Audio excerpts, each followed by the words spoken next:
Detective Conby felt removed from himself. Like driving drunk, he carefully tried to navigate his environment. What the hell was going on? Was he finally losing his mind? At least Emily was here to call the police if he went off the deep end.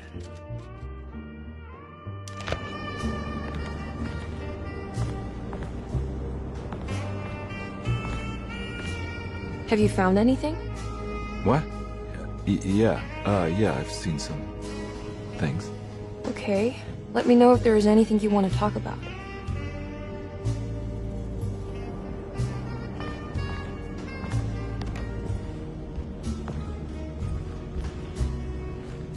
You don't find this place strange? Derceto is certainly one of the stranger places I've been to.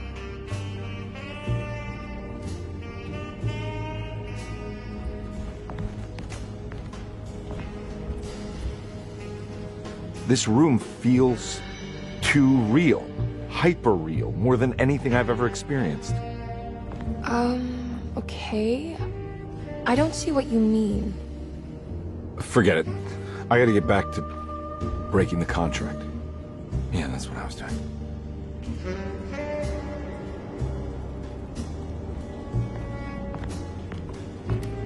There's a book missing.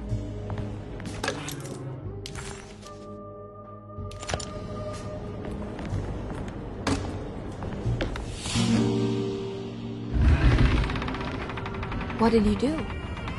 I was just rearranging the books. Well, come on, let's check it out.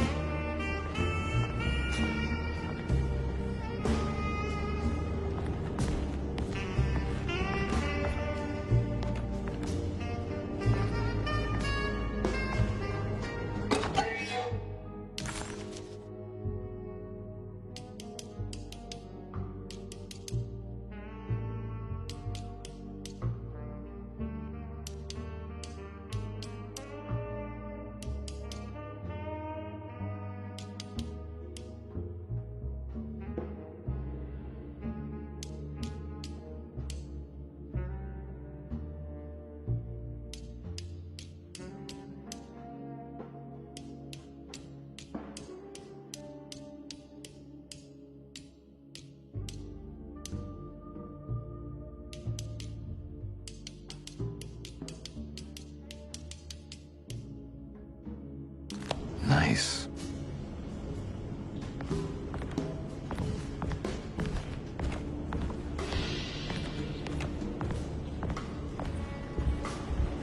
I think I'm beginning to understand. Dr. Gray is dealing with some kind of mass delusion.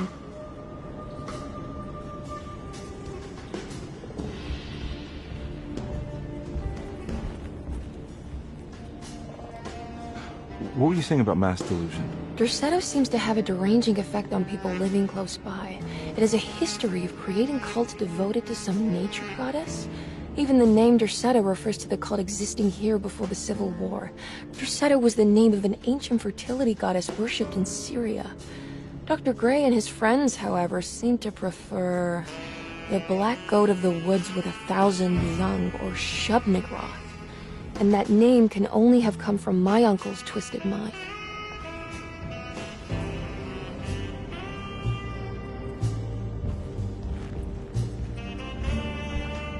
You think all of them are in this cult business?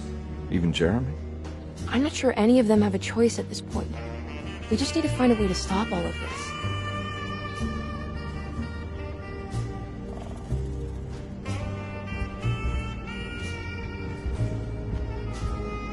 I've been so busy trying to free your uncle from the promise he made to the Dark Man. I guess I kind of just let everything else go. Don't worry, Detective. I feel like we're close. I'm sure Jeremy will turn up. If he is part of the cult, he wouldn't want to miss the Feast of St. John. I just need enough information to make him see the truth. I hope you're right, but I doubt he'll show up. Not as long as the Dark Man's got him hiding.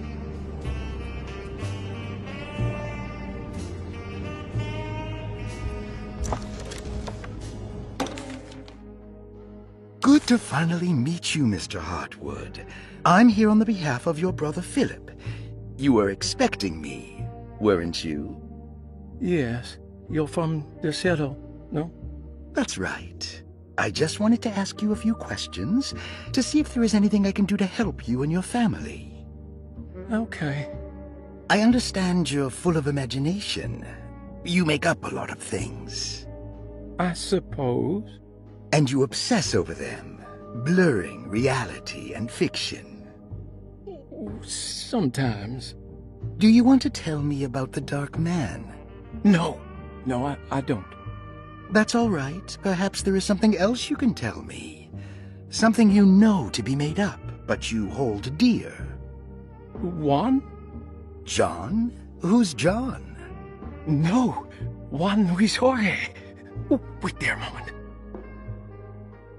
Here, take a look. Is he... Oh, he is the author.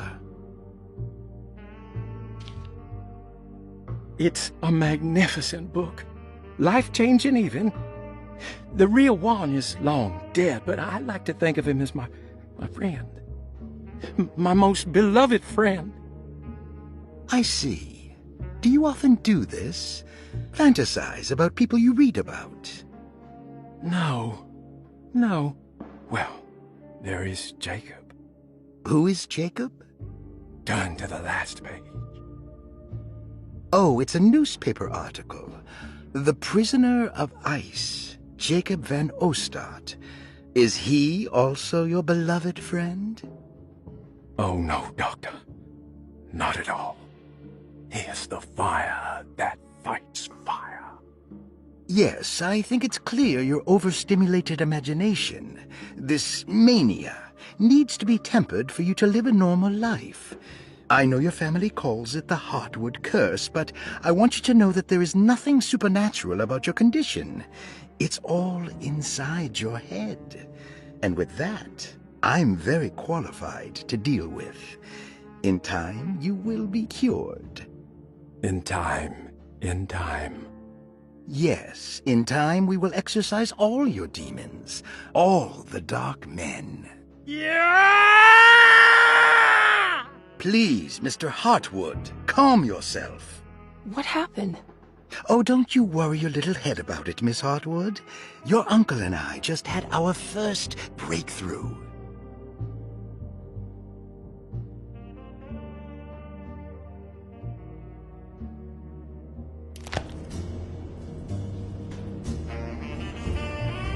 That mark on the floor looks like talisman positions, but from which direction should I look at it? The Snake Dagger, a monograph by Yael Klein. In Ludwig Prin's book on pagan rituals called The Mystery of the Grave, as translated by Nicholas Vachy, there are several references to a sacrificial dagger called the Snake Dagger. It has long been thought of as a poor translation of the original text, that it would be more appropriate with worm dagger from the Latin vermis cultrum. This seems natural following the recent consensus that the original title of Prin's book, De Vermis Mysteris, should literally translate to the mystery of the worm. However, this would take away from Vachy's great effort at translating the underlying meaning of the words and revealing several cultural beliefs. While Prin certainly was using the term worm as a symbol or synecdoche for death and the dead, which is made clear by the contents of the book, in the case of the dagger, we shouldn't be too hasty to dismiss his translation. Reading through Vachy's correspondence with his patron, it appears that he had more than just the Latin text at his disposal. Vachy had dug up Prin's living relatives and uncovered several cross-referenced historical texts and an actual snake dagger. The dagger was dated to the early Middle Kingdom of Egypt and had such a clear shape of a wave that Vachy considered calling it the sinusoidal blade. Knowing the full story, it seems prudent that he chose to translate it as snake and not worm. There are several reasons why this choice of word helps us understand the pagans that Prin's book attempts to describe.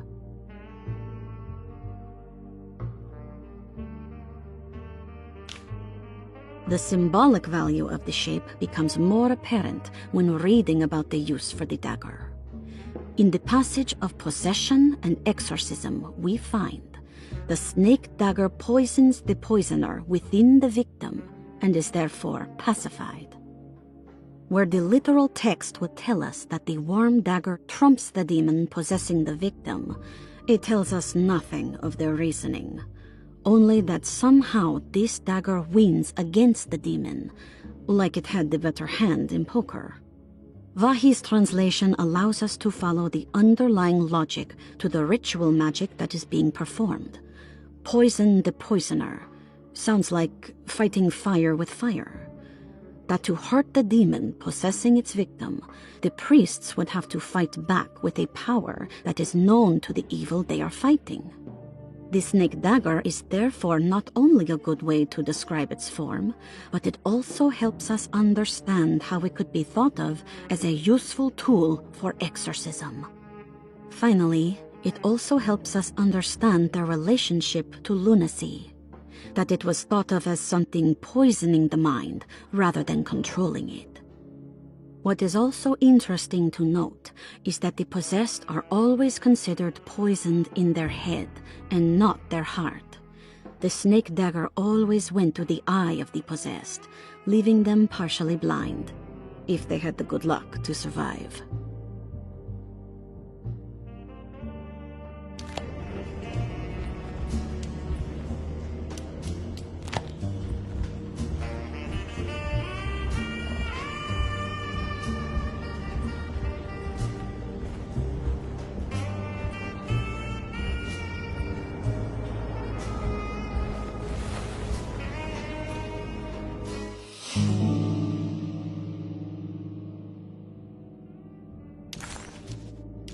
Huh. Has that been there this whole time?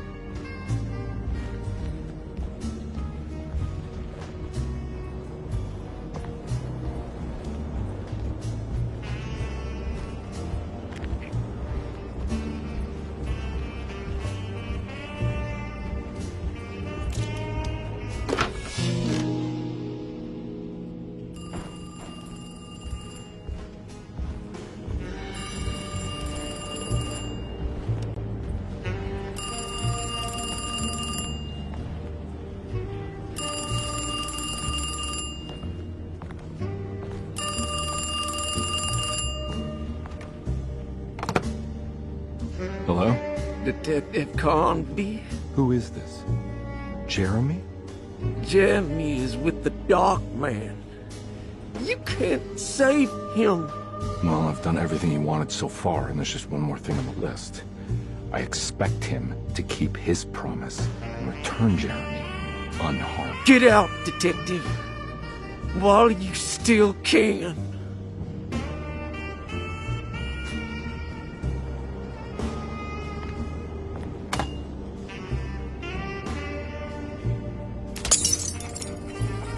Detective Conby wanted nothing more than to make sense of it all. But clearly, that was not in the cards right now.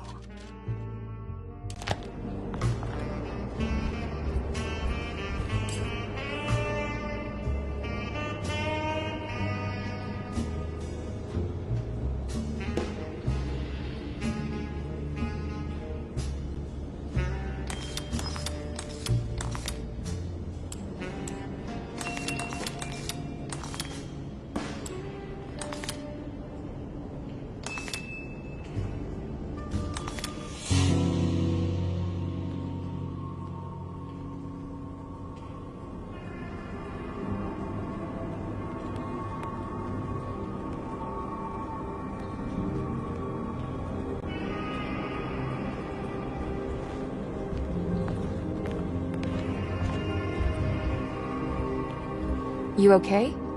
You look a little frazzled. Just stupid telephone. I know. I tried calling the police earlier. The telephone is completely dead. It's not...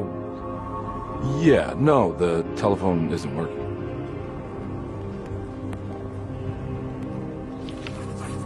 Detective Conby was worried Emily could tell, that she could see the madness written on his face. But what if he was the only one seeing the truth? Could that still be the case? If only he could find evidence that would make her understand that he had seen beyond the veil, or at least something that would show her he was worth the money she was paying him.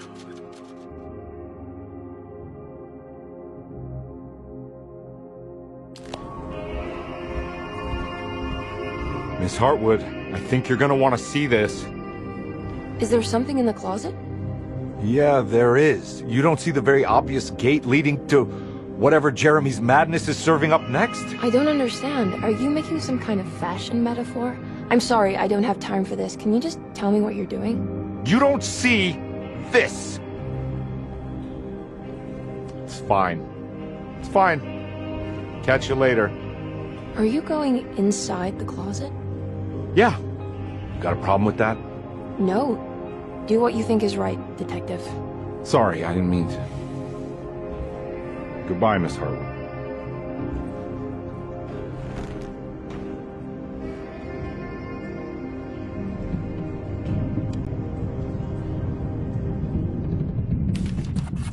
Disheartened by his failure to make Emily understand what he was doing, Detective Conby actually felt better seeing the frozen hell before him.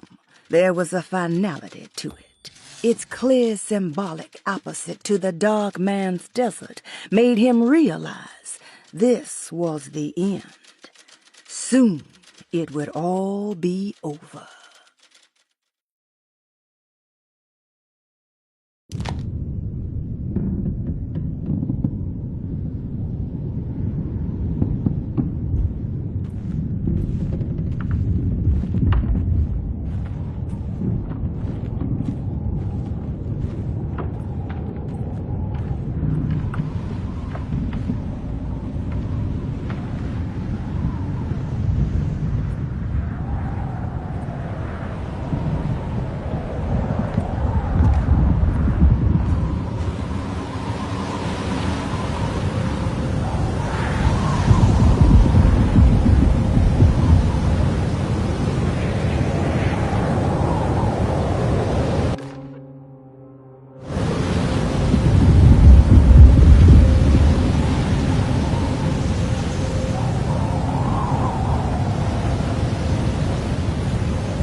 Found the ancient stellarium perched on a cliff facing the Arctic Ocean after a day of sailing due north of the Eskimo encampment.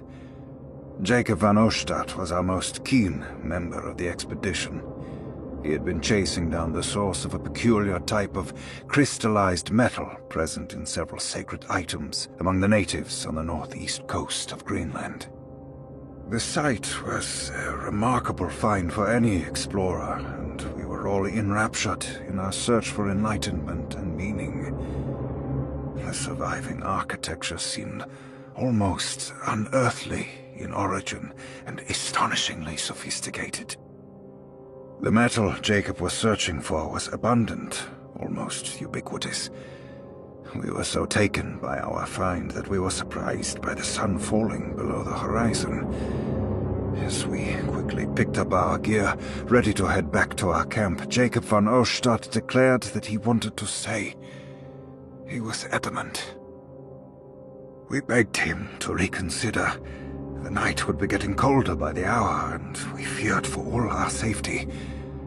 Jacob refused, threatening us with violence if we wouldn't leave him alone. As the snowfall turned heavier, we left him there on his own. The next day, the weather became worse, and we had to spend hours enforcing our shelter as our tents became increasingly useless. The group had written off Jacob, thinking he must be dead. I had an urge to make one final attempt to save him, so I headed out as darkness fell with a handful of flares and headed toward the coast and up the climb towards the stellarium. That's when I saw him, transfixed by a burning sky, that celestial lantern. Jacob keeled over and let out a painful shriek that struck me with such fear and pity. He was crying in agony, for the cold weather had ravaged his flesh. I called out to him, and he turned to face me. His vacant stare held me in place like a needle through a butterfly, and he said, "You must leave now, Ashtan. Go, and never come back." And so I left.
Hey, you! What are you doing here? What is this place? Turn back, Detective. You're not wanted here. Whoa, take it easy. I'm not your enemy. Oh, you're wrong, Detective. You're wrong.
everything!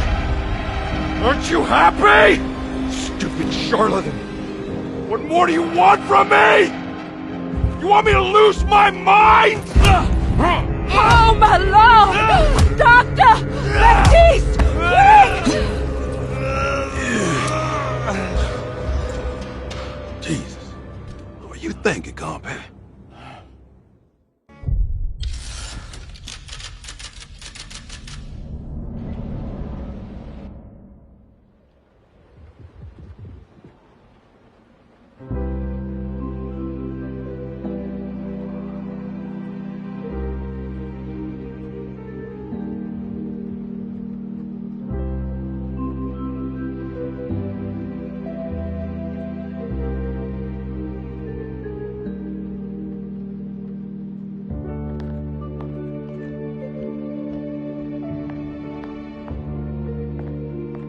You awake? You are awake. Mr. Conby's up. Hey, buddy! I thought you'd be knocked out for the rest of the night. Come on out and join us, will you? I'll save you some gumbo. Good to have you back. You gave us all a good scare. What happened? You had a psychological breakdown. Sorry for manhandling you, but you're being violent. You stabbed Jeremy, and then punched Dr. Gray. Are they... okay? Jeremy's a little strange, but everything's back to normal. Really? All thanks to you, combat. You want to try standing up?